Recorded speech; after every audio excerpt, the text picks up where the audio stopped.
All right, cheers everyone, and welcome to another deep dive. Today we're diving deep into a bit of a vineyard mystery. We're talking about Grapevine Leafroll Disease, and to help us solve this case, we've got an expert with us. Welcome to the show. Hey, glad to be here. So this disease, it's more than just like, ooh, my plants look a little droopy. It's causing some serious problems in the wine world, right? Oh, absolutely. This is some serious stuff we're talking about. I mean, Yeah. we're looking at up to a 40% hit to the yield, and it's not just the quantity, it's the quality too. Okay, so less wine, and then the wine that is produced. What's going on with that? So the grapes that do survive, they ripen slower, the sugar content isn't there, sometimes even the color is off. Okay, so not exactly what you want when you're trying to craft a nice bottle of wine. Not quite. So who or what is the culprit behind this grapevine crime spree? Well, it's actually a gang of viruses, to be specific. Oh. They're called Grapevine Leafroll Associated Viruses, GLRVs for short. And there's a few different varieties, but the ones causing the biggest ruckus, the real troublemakers, those are GLRV1, 2, and 3. So those are the ones that are most common and causing the most problems. Exactly. Now, how does this actually show up? If I'm walking through the vineyard, what am I looking for? Well, you have to have a keen eye because it can be subtle. But say you're looking at red grapes, you'll see the leaves starting to roll downwards, almost like they're kind of curling in on themselves. And then depending on the grape, the color can be an indicator too. So the leaves are changing color? With the red grapes, you'll see them kind of take on this reddish hue, almost like they're blushing under the stress. Interesting. And then what about white grapes? Yeah, so with white grapes, you're not going to see that blushing red color. It'll be more of a yellowing that you're looking for. And then regardless of the type of grape, if it's a severe case, you'll see the leaves dropping prematurely. So if the leaves are falling off, you know you've got a real problem on your hands. Now, you mentioned that the grapes themselves are affected. What kind of impact are we talking about here? So with the actual grapes, they can be smaller, the color might be uneven, and then the whole ripening process is delayed. Oh, so it's like everything's just out of whack. Exactly. And from what I understand, this isn't something that shows up immediately, right? A vine could be infected, and it might take a while for these symptoms to appear. That's what makes it even trickier. Yeah, a vine can be infected and harboring the virus for a while, so early detection is key. So it's a sneaky little virus, huh? Just lurking in the vineyard, waiting to wreak havoc. So how does it actually spread? Is it airborne? Does it travel through the soil? Well, it's not quite as simple as the wind carrying it around, unfortunately. You can think of it more like these tiny little insects. They act as almost like unwitting accomplices spreading this virus. Okay, so we're talking about bugs here. Which bugs are the main culprits? The main villains in this story are mealy bugs. Mealy bugs, those little white bugs. They look like they have fuzz on them or something. Yeah, exactly, those guys. And what they do is they feed on the sap of the vines, and in that process, if they happen to be feeding on an infected vine, they pick up the virus and then carry it with them to the next vine. Ah, so they're like little flying syringes just going around the vineyard spreading this virus. A pretty good way to put it. So you said mealy bugs. Are we talking about all mealy bugs, or is there a certain type that's especially problematic? Well, there are a few different species of mealybugs, but some are definitely worse than others when it comes to spreading this virus. Planococcus ficus, that's one you'll find in vineyards a lot. And they're particularly good, or I guess bad, at spreading GLRVs. Yeah, I guess it depends on which side you're on, right? Right. So that's the mealy bugs. Are they the only way this virus spreads?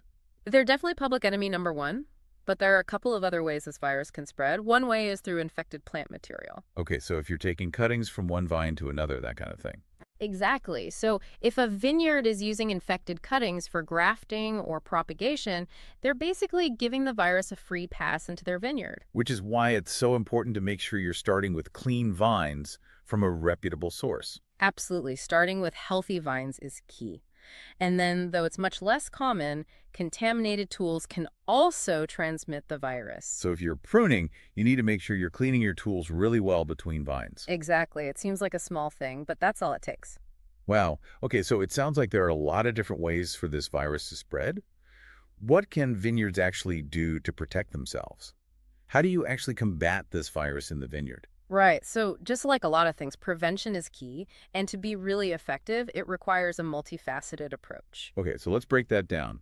What are the key components of this multifaceted approach? So first and foremost, you got to address the mealybugs. They are the main way this virus is getting around. So mealybug control, that's a top priority. Exactly. And when we're talking about mealybug control, the name of the game is Integrated Pest Management, or IPM. Okay, so what does that actually look like in practice? Well, it starts with like really diligently monitoring the mealybug population. You've got to know what you're dealing with. And if you start to see those numbers creeping up, there are a few things you can do.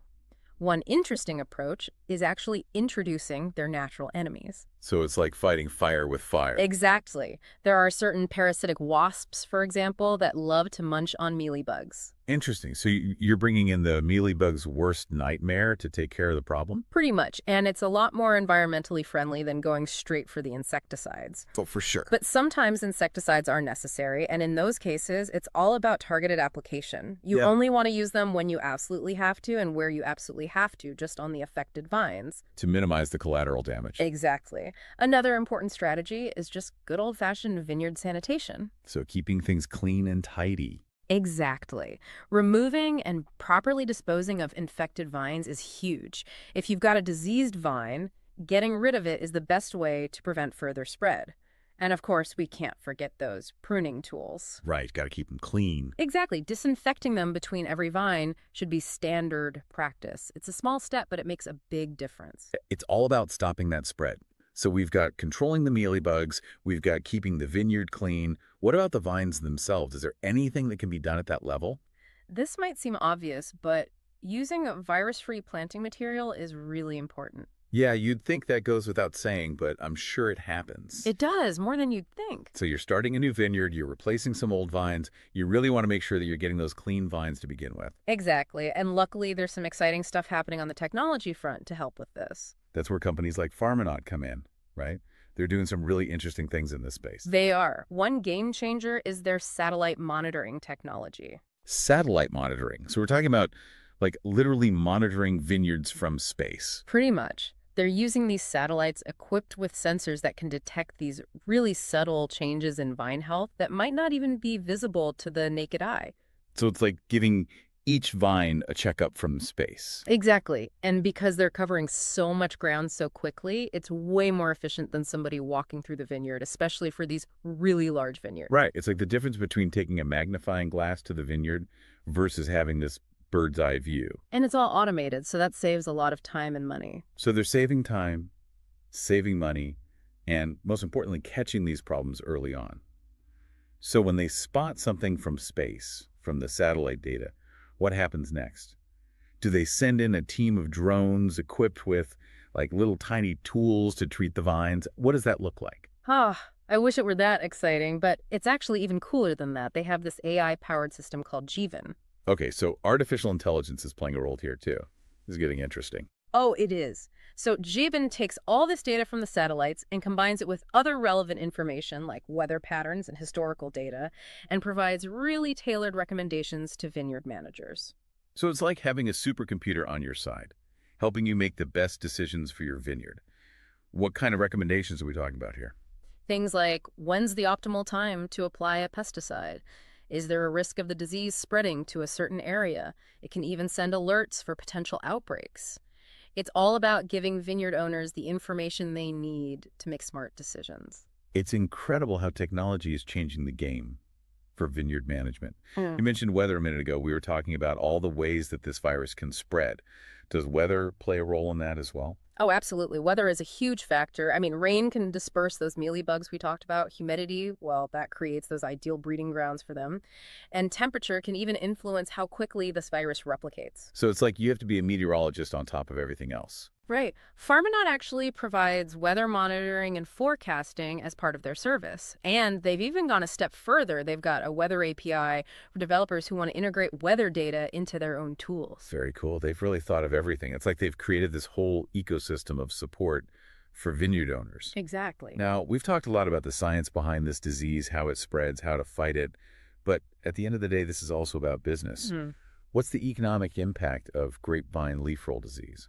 Yeah, the economic side of this is really significant. I mean, the most obvious impact is the hit to yield and quality. We're talking potential losses like 15 to 40% just from lower yields alone. Wow, that's huge. And then when you factor in the impact on quality, it really adds up. Because if your grapes aren't as good, your wine isn't going to be as good. Exactly. And when the sugar content is lower, that means the potential alcohol content is lower too, so that throws off the balance of the wine. And then for red wines especially, color is really important, and this disease can mess with that too.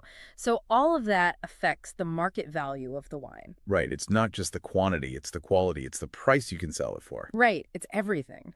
And then on top of all that, there's the cost of actually dealing with disease. Exactly. All those preventative measures we talked about, that's an expense. Managing those mealy bugs, removing infected vines, the extra labor for monitoring, it adds up. Right. And then there's investing in those technologies like Farmonaut, which can be expensive, but it seems like it's an investment that could pay off in the long run. Exactly. It's about protecting the long-term health of the vineyard. If you let this disease run rampant, those vines won't last as long, which means you're replanting sooner, and some of those old vines, those are irreplaceable. They're like the antiques of the vineyard. Exactly. And then there's the impact on terroir, that unique combination of environmental factors that gives a wine its character. Well, this disease can mess with all of that. It's incredible how this one little virus can have such a ripple effect throughout the entire industry. But it sounds like there's hope on the horizon. There's a lot of research being done, new technologies being developed. What are some of the promising things that are happening in the fight against grapevine leafroll disease? Oh, yeah, there's definitely hope. Scientists are hard at work developing grapevine varieties that are naturally resistant to this virus. Oh, wow. So vines that could essentially fight back on their own. Exactly. And we're also seeing some really exciting advancements in how we detect the virus. There are molecular techniques and even more advanced remote sensing technologies that are being developed. So that's earlier, more accurate diagnoses, which is always helpful. Exactly. And then there's the work being done on biological control agents, finding those natural ways to keep those pesky mealybugs in check. It's amazing to see how much research is going into this.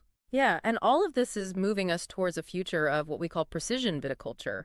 It's about managing vineyards with so much more accuracy. So instead of just a one-size-fits-all approach, it's about tailoring your strategies to the specific needs of each vine. Precisely. It's a really exciting time to be involved in this field. Well, on that hopeful note, we'll wrap up this deep dive into the world of grapevine leafroll disease.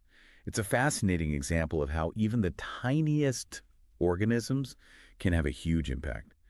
And for all of you wine lovers out there, next time you raise a glass, remember all the science and technology and hard work that goes into making sure that glass is in your hand. Cheers to that. Cheers to that. Thanks for listening, everyone. We'll catch you on the next deep dive.